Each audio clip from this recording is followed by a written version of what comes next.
순자산은 한 20억 정도가 되는데, 일단 현금 흐름은 남편 월급이 있고 내가 이제 회사를 그만두면서 1년에 1,500만 원 정도의 그 현금 흐름을 만들었어. 월세랑 배당으로. 내가 이 순자산을 만드는 데는 한 5년이 걸렸어. 처음 가지고 있었던 돈은 5천만 원이야. 그 돈으로 이제 투자를 해서 20억을 만든 거야. 2016년부터 2017년까지 그 부동산을 6개를 샀어. 1억을 가지고. 2020년 코로나 때 주식시장이 안 좋았잖아. 그걸 나는 이제 기회라고 생각했거든. 그래서 집을 하나 매도를 했어. 주식을 사려고. 그래서 그때 그 판 걸로 한 4억 얼마였던 것 같아. 시드가. 그걸로 해서 이제 2억을 수익 실현을 한 거야. 배당주 투자는 1억 5천 정도로 세팅을 해놓은 것 같아. 5, 6%로. 안녕. 나는 교사로 일했었고 지금은 작가, 강사로 활동하는 권은진이라고 해. 온라인 상에서는 그릿으로 활동하고 있어. 항상 투자를 할 때는 리스크를 생각해야 돼. 항상. 그러니까 장밋빛만 생각하면 안 돼. 오랜 기간 있으면 무조건 우상향 하거든. 그런데 이런 경제 위기가 반복적으로 온단 말이야. 이거를 대비하는 거를 미리 좀 생각을 해놔야 돼. 그래서 어떻게 해야 되냐면 가장 중요한 거는 여유 자금으로 해야 돼. 내가 뭐 한 2년 후에 어느 아파트에 입주를 해. 그래서 그때 1억이 있어야 되는데 그 돈을 가지고 주식 투자를 한다. 이러면은 무조건 실패하거든. 투자를 할 때는 항상 내가 이 돈은 당장 쓸 일이 없다. 그런 돈으로 하면은 일단 멘탈 관리가 쉬워. 그러니까 여유 자금으로 해야 된다. 항상 부동산 투자할 때는 아까 말했듯이 금리 인상과 역전세를 다 계산을 해야 돼. 그런 대비를 하면서 하면은 위험한 게 없거든. 나는 이렇게 생각해. 투자가 위험한 게 아니고 제대로 공부도 안 하고 계획도 없이 투자를 하는 그 사람이 위험한 거야. 자기가 확실히 계획을 짜고 리스크 관리를 하고 돈 관리를 제대로 해놓으면, 그리고 자기 투자 실력이 있으면 투자는 위험한 게 아니야. 나는 이제 이런 생각을 해. 지금 내가 엄청난 VIP 입장권을 산다고 생각을 해. 그러니까 지금 당장은 그곳에 못 들어가. 근데 10년, 20년, 30년 후에 나를 엄청난 곳으로 데려가 줄 거다. 이런 생각을 하면서 하는데 나는 별로 그렇게 걱정은 하지 않아. 이런 장이 오더라도. 그래서 투자를 포트폴리오를 짜야 돼, 항상. 그러니까 내 자산을 전부 성장주에만 투자한다. 이래도 안 되고 갭 투자를 막 10개, 20개씩 계속 한다. 이런 것도 안 되고. 그래서 나는 부동산 투자를 할 때도 처음부터 약간 계획을 세워서 했거든. 그러니까 내가 다 신용대출을 받아서 하기 때문에 리스크가 크잖아. 그거를 나는 충분히 인식을 했어. 그리고 금리 인상기가 올 거다. 역전세가 올 수도 있다. 이거를 생각을 했기 때문에 6개를 매수를 할 때 투자 목적을 정해서 매수했어. 한 개는 장기 투자, 월세 받는 용으로 오피스텔을 매수했고, 2개는 내가 들어가서 살 수 있는 집으로 매수를 했어. 나머지 3개가 철저하게 실현 수익용으로. 나는 이거를 몇 년만 보유하다가 가격이 어느 정도 오르면 매도를 할 거다. 그래서 내 대출을 상환할 거고 리스크를 줄일 거다. 그러니까 이런 식으로 투자할 때부터 계획을 짜야 돼. 근데 이거는 주식 투자할 때도 마찬가지야. 배당주 투자. 이런 거는 나는 떨어지던 말던 계속 모아가는 거. 또 한쪽으로는 성장주 투자. 이것도 여유 자금으로 하면서, 성장주는 변동성이 크단 말이야. 아무리 떨어져도 나는 매도하지 않겠다 라는 결심을 갖고 해야 되고, 그 다음에 또 일부는 변동성이 작으면서 우상향할 수 있게. 이런 식으로 부동산, 주식 전부 투자 목적과 기간에 따라서 나눠서 투자를 해야 돼. 그러면 리스크를 확실히 줄일 수 있어.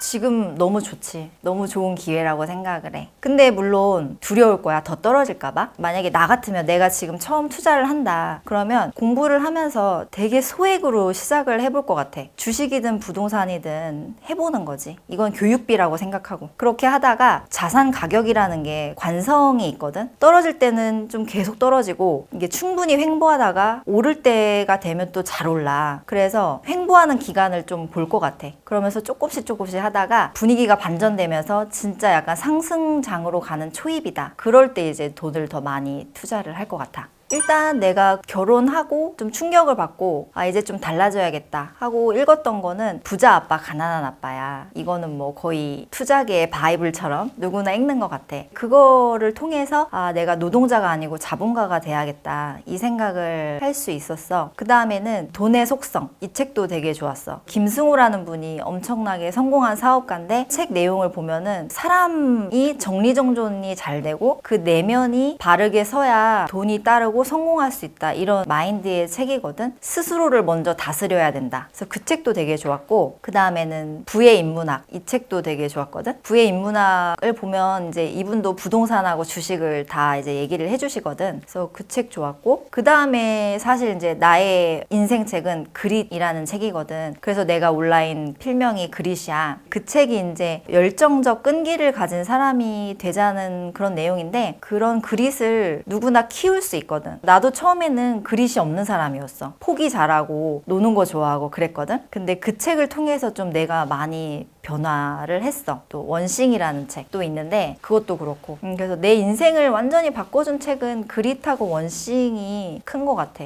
나는 일단 10년 안에 강남에 건물을 갖고 싶어. 그게 일단 단기 목표야. 그래서 그 이제 건물에서 내 사무실도 이렇게 만들고, 또 나중에 우리 아이들이 컸을 때 하고 싶은 걸 할 수 있게 그런 공간을 마련을 해주고 싶어. 가족 사업처럼 가는 거지. 그게 꿈이고, 그런 사무실에서 사람들이랑 많이 소통을 하고 또 강의도 하고 그런 걸 하고 싶어. 나의 최종 목표는 김미경, 오은영 선생님 같은 분이 되는 거야. 그러니까 우리나라에 되게 영향을 주는 사람, 도와주는 사람이 되고 싶어. 그래서 경제, 금융, 교육하면 권은진이 떠오르도록 되는 게 목표야. 우리는 자본주의에 살고 있잖아. 근데 이 자본주의가 생산수단을 가진 사람이 이익활동을 하는 거를 허용해주는 사회거든. 그러니까 한마디로 생산수단이 있어야 돼. 보통 생산수단이 자기 자신밖에 없는 것 같아. 노동하는 거. 그러니까 내 몸을 갈아서 나를 생산수단으로만 삼거든. 거기에다가 투자라는 거 하나만 더 해도 내가 투자 자산하고 맞벌이를 하는 효과가 있는 거야. 바퀴가 두 개가 굴러가는 거지. 나랑 또 내가 투자한 자산이. 처음에는 나라는 생산수단의 소득이 훨씬 많거든? 그런데 이게 시간이 갈수록 역전이 되는 거야. 그렇게 되도록 만들어야 돼. 왜냐면 사람은 나이가 들수록 체력이 떨어지고 늙어가잖아. 근데 언제까지 계속 월급을 받으면서 일할 수가 없는 거지. 그러니까 되게 비효율적인 거지. 사람이라는 이 몸은. 그렇기 때문에 투자를 해야 되는데, 투자의 특성은 뭐냐면은 안 쉬어도 되잖아. 부동산하고 주식은 쉬지를 않잖아. 24시간 일할 수 있고, 얘네는 안 늙어. 평생 일을 잘해. 그리고 점점 잘해. 그러니까 나랑 완전히 반대지. 나는 체력이 노쇠해지면서 일이 점점 못하게 되고 되게 생산성도 떨어지는데, 부동산하고 주식은 나보다 훨씬 잘하는 거야. 그렇기 때문에 같이 일단 시작을 해놓고 얘가 점점 일을 잘하도록 그런 구조를 만들어야 돼. 그래서 어느 순간 투자 자산이, 소득이 많이 커지면 내가 일하지 않아도 되는 그런 상태가 되는 거지. 그게 이제 요즘 말하는 경제적 자유인 거고, 경제적으로 어느 정도 안정이 되면 자기가 정말 좋아하고 원하는 게 뭔지를 생각하게 되더라고. 저절로. 그러니까 나도 뭐 퇴사를 하고 이렇게 막 열심히 살 생각이 없었어. 근데 한 1년 이제 지나니까 나는 앞으로 어떻게 살까? 이런 생각을 하게 되더라고, 사람이. 그래서 여기까지 왔는데, 그렇기 때문에 일단 투자를 해야 한다고 생각해. 자본주의 시대니까.